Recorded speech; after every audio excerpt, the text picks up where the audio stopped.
Hello everyone! Welcome to Marvin Cooking Lifestyle. Ngayon magluluto tayo ng sinabawan na bangus. Ito ang ating hinandang sangkap.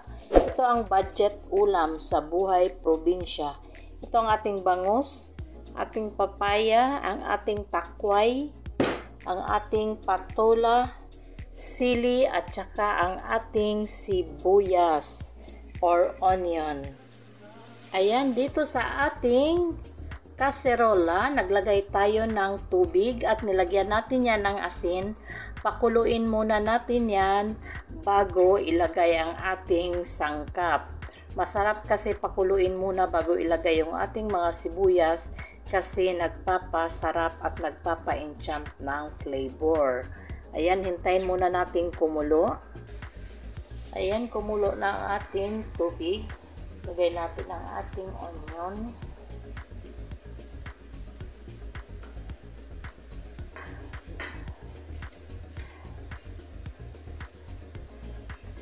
Ating takway.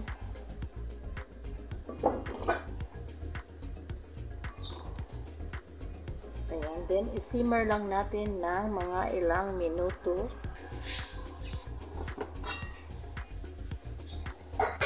Sunod natin ang ating papaya.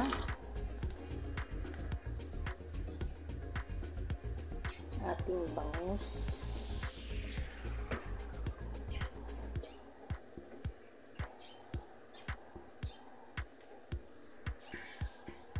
Lagyan natin ng magic sarap.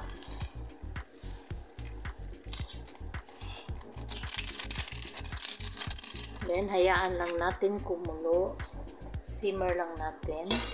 Huwag muna natin haluin. Ayan, kumulo na ang ating sinabawan. Ilagay natin ang ating mahabang sili.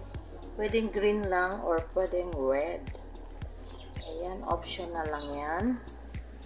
Ayan, then, i-mix natin pababa para magpantay yung kanyang lasa.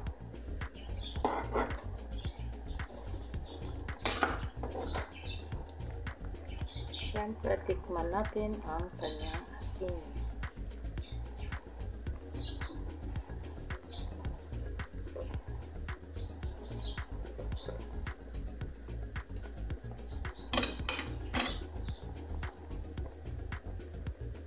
Yan, simmer lang natin hanggang mag-tender yung papaya at saka yung sili.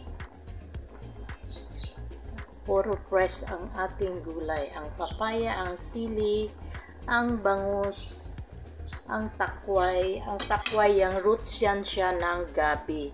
Tinatawag nila dito sa Iloilo na takway.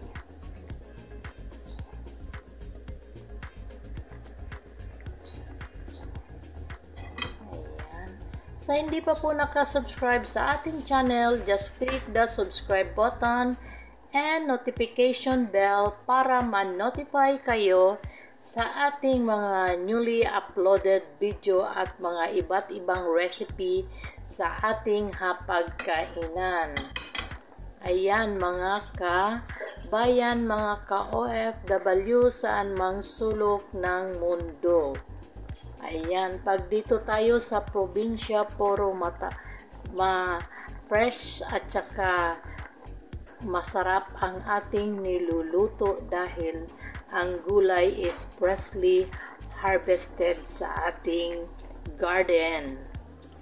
Ayan, ang mga gulay, ang mga papaya, ganon. Tapos, ilagay natin ang ating patola.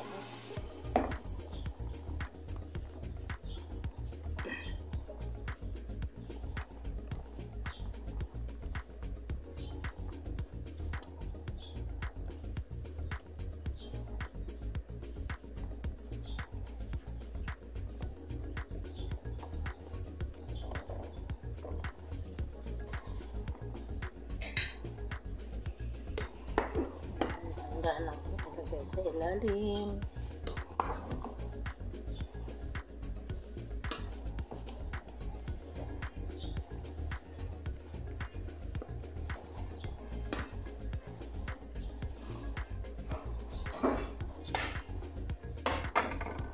Simmer lang muna natin ng ilang minuto.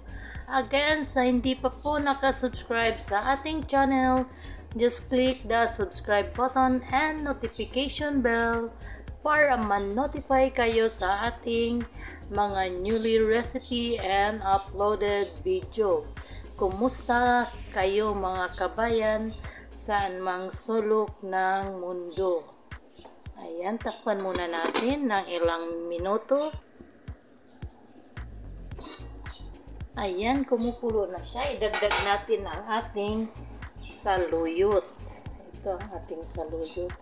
Kasi habang niluluto yung ating patola, lumalambot din yung ating saluyot. O diba, masustansya, budget ulam talaga.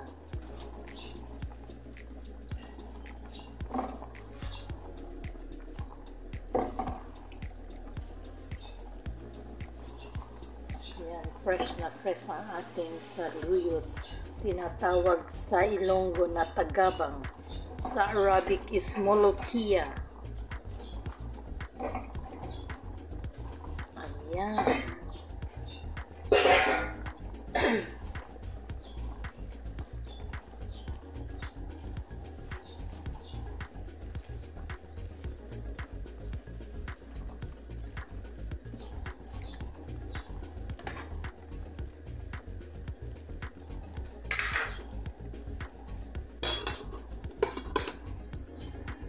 Dito nagsasaing tayo ng kanin na white rice.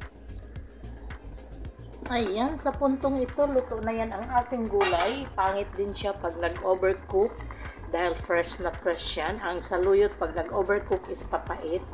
Ayan, okay na yan siya. Ilalagay natin siya sa ating serving plate. Ayan, nagluto din tayo ng daing na bangus. Ayan ang daing, nabili ko lang din yan sa kapitbahay. Ayan, ito na ang ating daing na bangus. Ito naman ang ating sinabawang bangus. Ayan, happy tummy naman po ang ating tiyan ngayon dahil sa masarap na pananghalian. Ayan ang ating ulam for today. Sinabawang bangus at saka daing na bangus. Ayan po mga ka-OFW. Sana'y nagustuhan nyo ang ating putahe ngayon. Simple pero masarap.